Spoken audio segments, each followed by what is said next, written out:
Konnichiwa, everyone. Welcome to the Weerds podcast, where we talk all things weebish and nerdish. Remember to like, share, and subscribe if you enjoy this episode. Today's podcast, Deciding Fate in the Three Houses, covers the game Fire Emblem Three Houses. So, it was released in July 26, 2019, so it hasn't been too long. Back when life was good. Yeah. So The Three Houses is the 16th installment in the Fire Emblem series. It's a tactical role-playing game set in the world of Fodlan.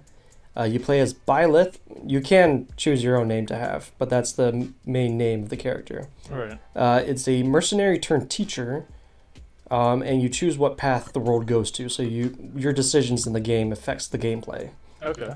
And you have your choice to teach the students of either the Adristian Empire, which is the Black Eagles, the Holy King of Fargus, which is the Blue Lions, or the Leicester Lions, which is the Golden Deer.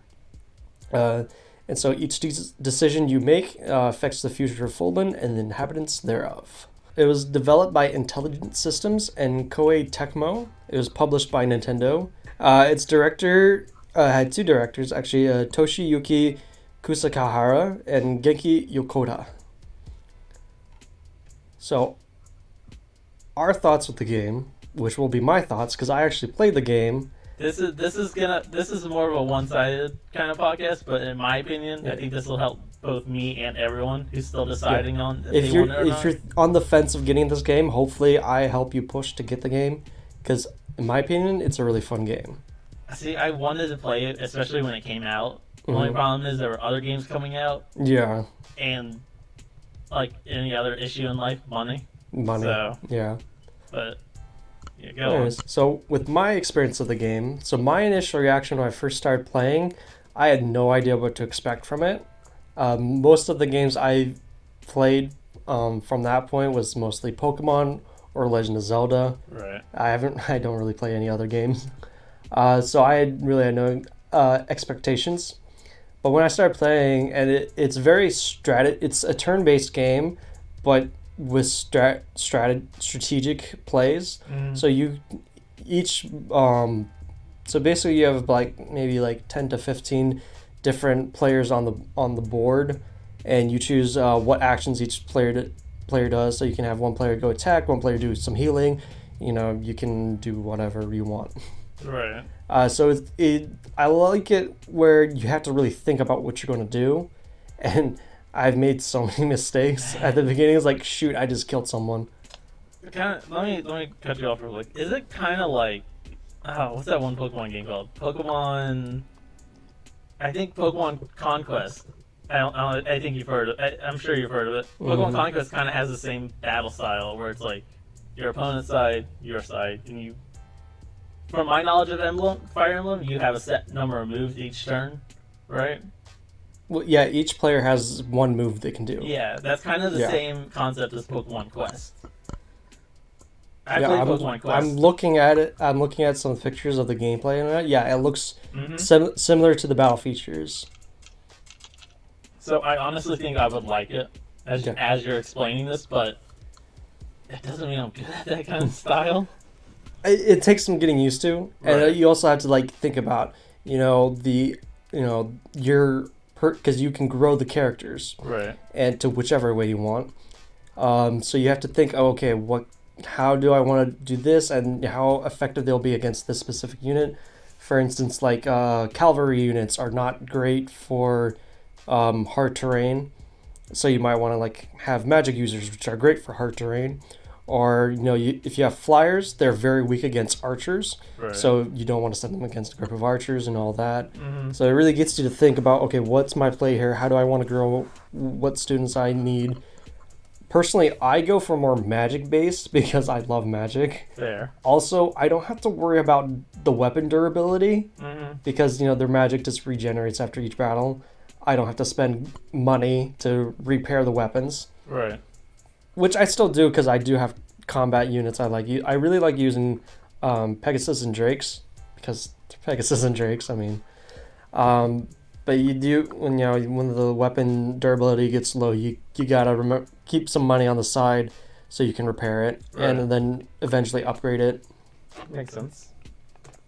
But yeah, so I'll talk more on the gameplay. Yeah, so one of the other key features of the game is growing relationships in the characters. I know like a lot of guy players don't like those, romance, rom-com kind of games, stuff like that. I personally like it just because it's fun. It's fun growing relationships within the game and stuff. So, you choose, how characters interact with each other. You can grow their affection for one another. You can marry in the game at the very end. It doesn't do anything. It's just a fun little feature. Right. But and you can also have other characters. If you grow the relationship enough with other characters, they can actually marry too if they're able to. Not all characters can, grow affection to a certain, because each affection has their A, B, E. Well, starting from lowest to highest, it's D, C, B, A, S rank. Right. And so, some characters can only get to A rank. Some characters have S ranks with each other. So, you have to kind of see, look at their affection levels and see how you can do this, what relationships you can go. So it's a fun thing to actually get you to think and how to interact with people. It's actually helped me learn how to talk to people and how to deal with specific people, because each character has their own personality. So I'm thinking, I was like, oh, this kind of person is very high strung, and when you're dealing with how to relationship with people and you look at their cutscenes, it makes me think, okay, that's a way I can deal with high strung people or headstrong people. So personally, the game has helped me in my thinking of, how to interact with people. Right. So those are the two main features of the game, is the relationship building and the battle part. The story mode is interesting because, so when you first start the game, you can pick between the three houses, obviously. Right. And depending on which house you start with, and you can't change the houses, but whichever one you start with, it decides 3 different directions you can go with the story. Which also, it can actually, if you pick the Black Eagles house, in that storyline, there's actually another crossroad you can choose where you can, because the final big enemy, for spoilers of the game, the final big enemy is the Addressing Empire. So you can either choose to side with the Empire or go against the Empire while you're with the Black Eagles, which is the Addressing Empire house. Right. So, and, there's just many different ways you can direct the story, which I find interesting. I've played through it like 5 times already.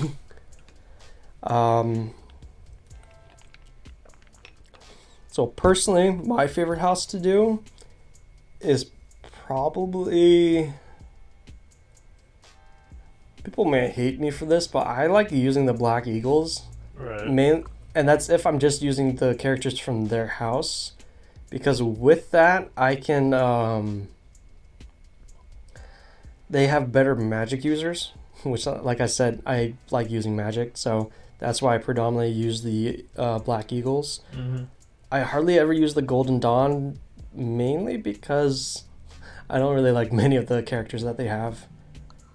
I mean, there's like 1 or 2 that I use, but they're in my opinion. Blue lines are like in the middle. Right.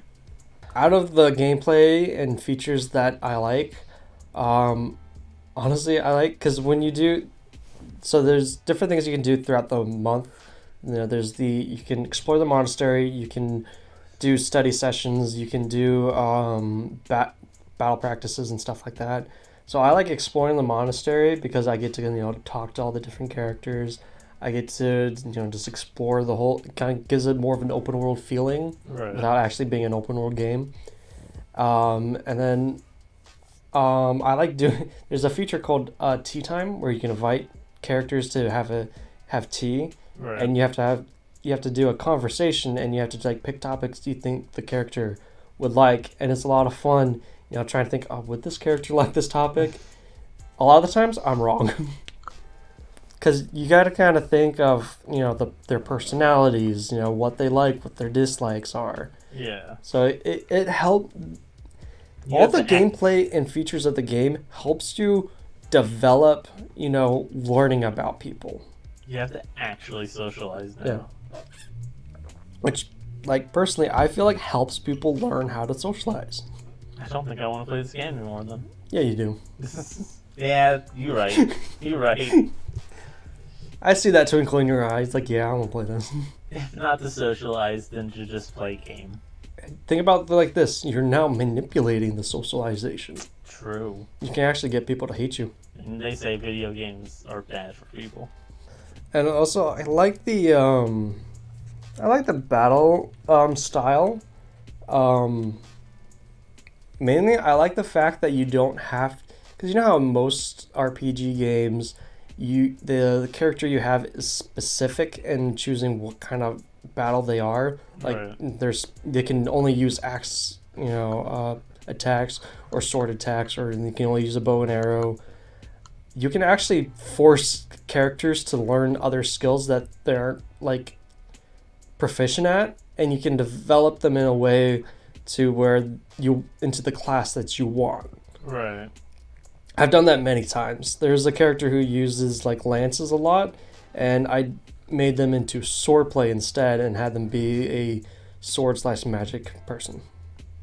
So can they only ever be one class, or can you have Oh no, you can do multiple classes. So if you're able to, you could realistically make one character that's proficient in all classes.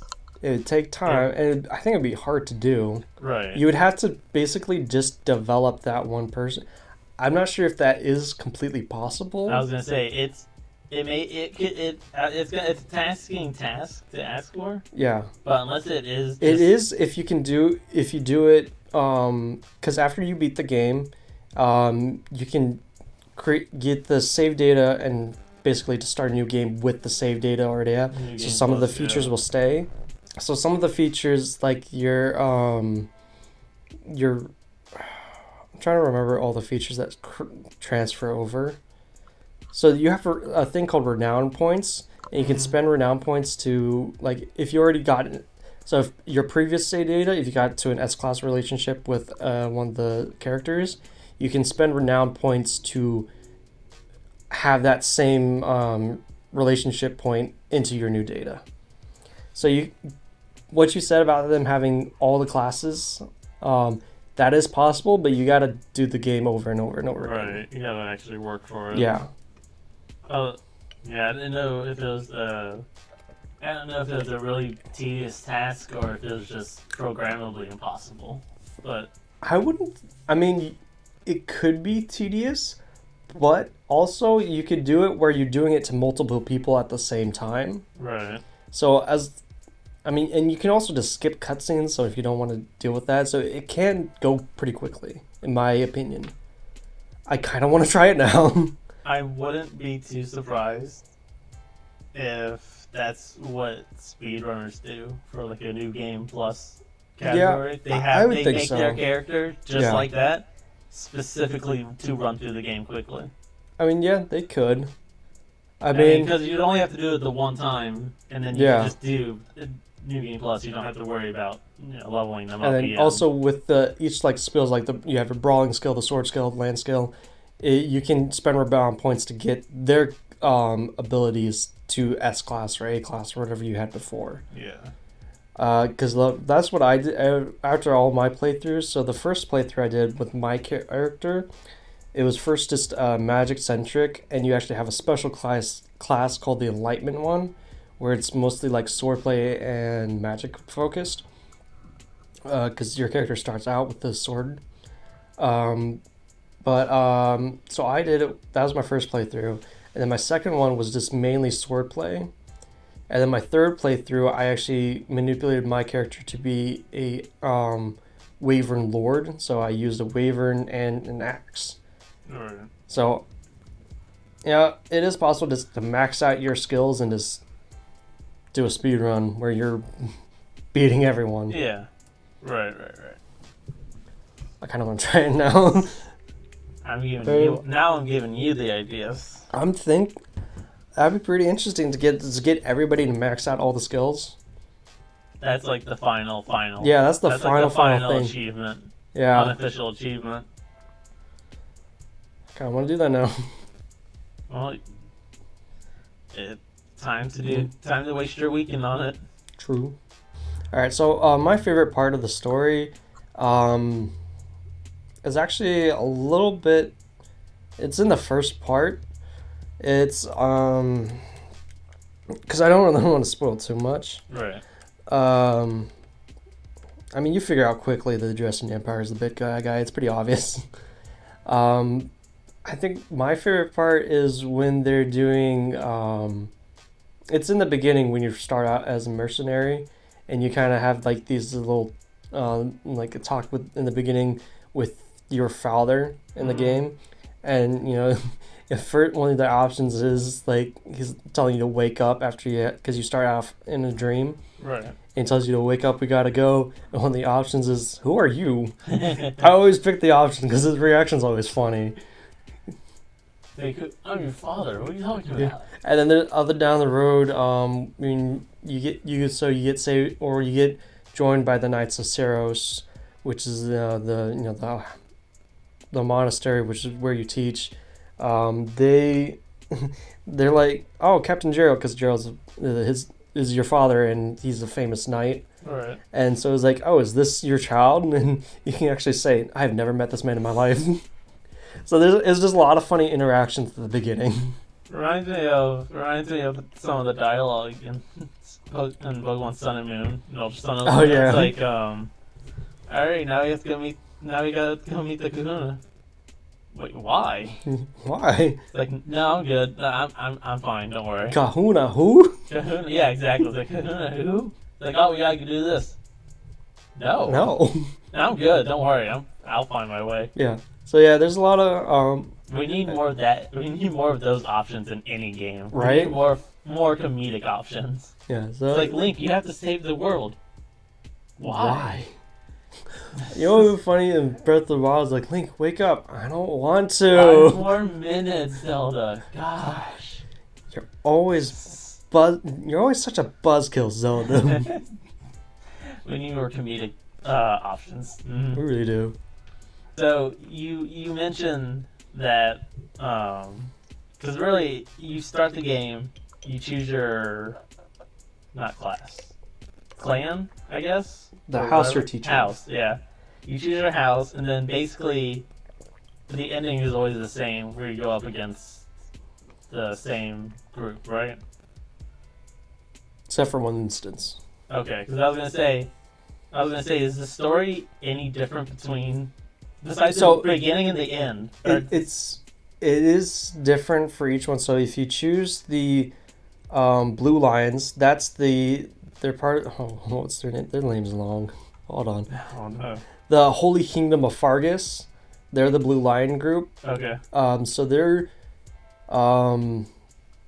basically the main, force against the Dresden Empire, and the Leicester Alliance is kind of split in the middle. So when you pick the Blue Lions, it's mostly about getting to the kingdom and driving off the empire from there. Right. That's kind of like the main middle ground of the story. When you choose the Golden Deers, which is the Leicester Alliance, you actually have two options. You can either go and do a full out against the Empire, or you can search for the Archbishop, which is becomes like it's like an important person in your character's life, right. Kind of thing. So you have two options to go with that, and I've only picked the option where I straight up just go against the Empire. I haven't picked the option where you mainly search for Rhea, so I'm not completely sure if it's completely different from those two. Right. But if you choose the Black Eagles, there's two directions you can go. You can go either decide to work against the Empire and search for Lady Rhea, or you can join the Empire against their fight and right. Basically make the Empire the good guys. So it's basically 5 5 out of the 6 endings are almost the same. Kinda. Basically. There's slight differences in what happens in the storylines. Each storyline you choose is very different on how everything goes, but the baselines are basically the same. Okay. So it definitely encourages replayability. Yeah, it definitely encourages replay the game. Okay. Well, now I really am interested in this.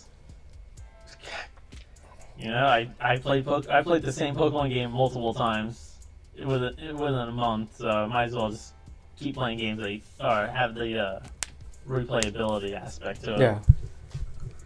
So it's a really good game and it encourages replay. So it encourages you to get your money's worth out of it. Pretty much, yeah. That makes sense.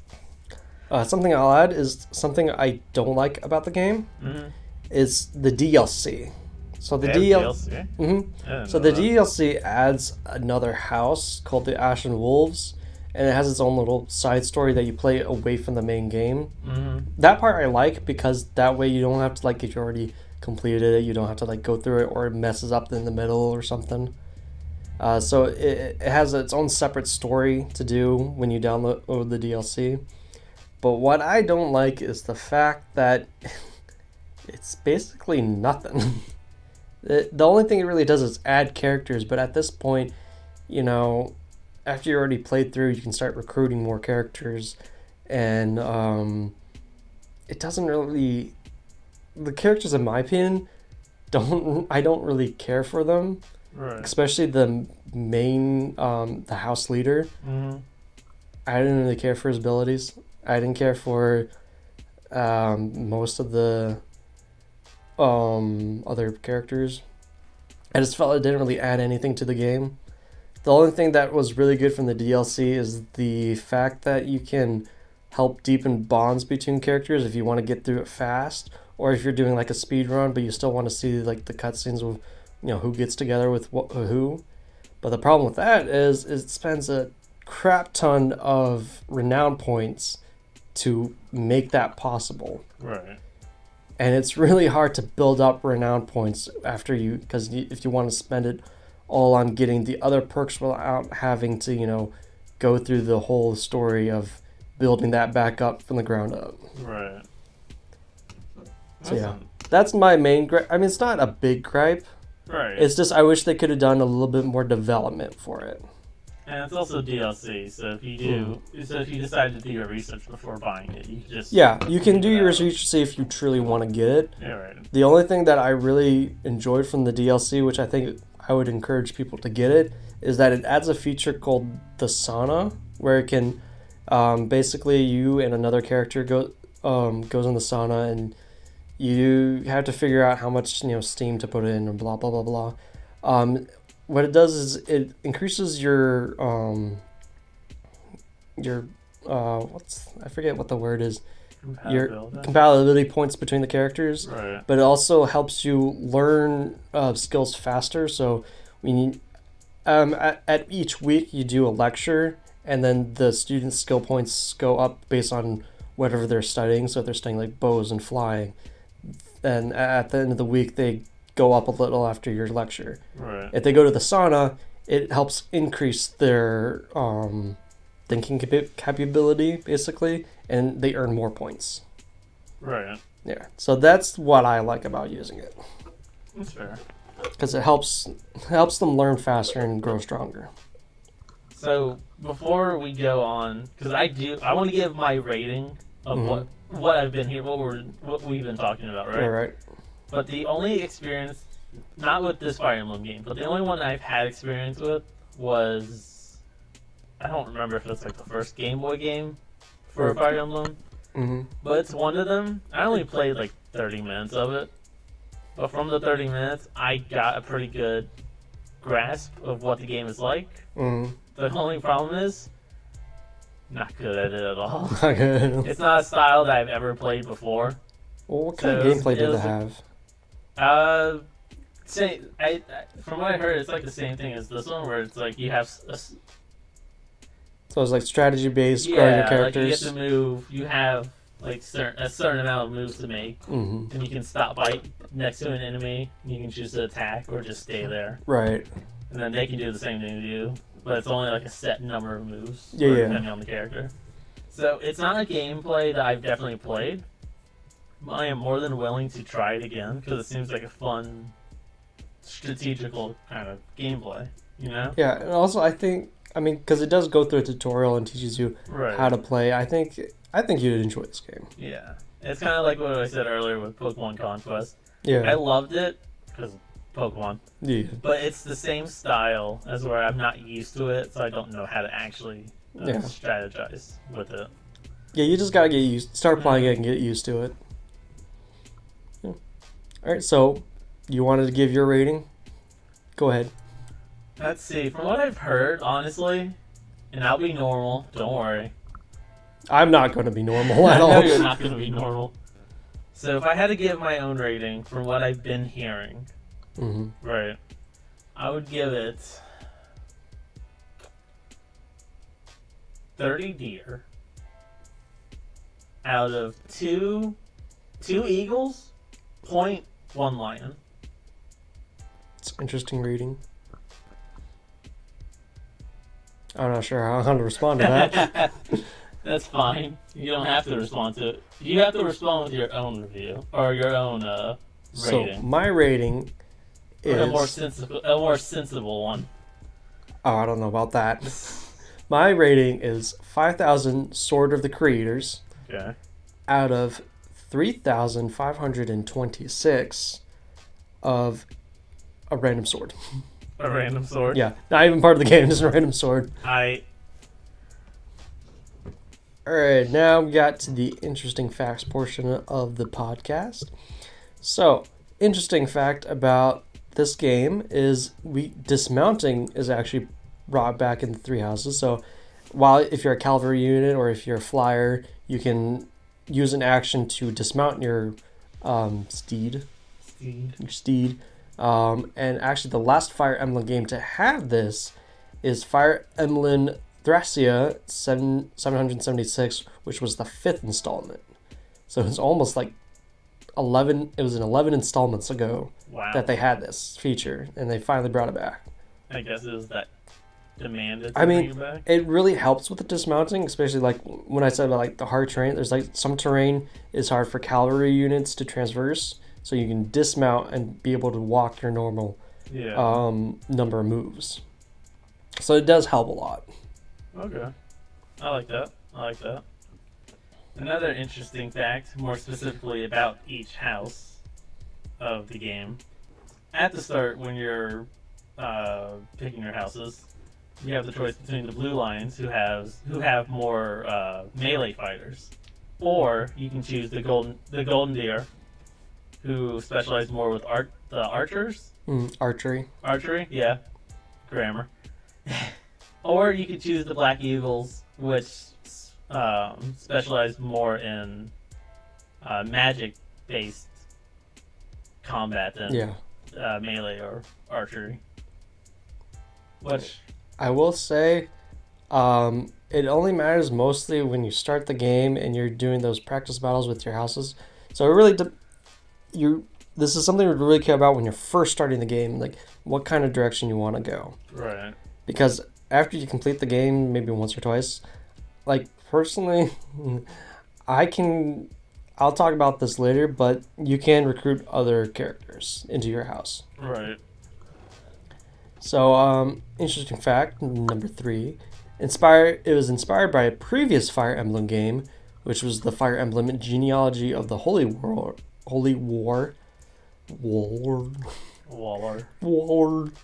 In that game, there are 3 childhood friends, Eldian, Sigurd, and Quan, and they grew up together in the Royal Academy of Valhalla, and they end up on opposite sides of the war later on, which is very similar to how this story plays out, because the three house heads are basically friends, and they end up all on different sides of the war. So, very obvious, what's the word? Difference? Inspiration. Inspiration? Yeah. Okay. Yeah, it was an interesting tidbit. I liked it. So one more final fact about this game.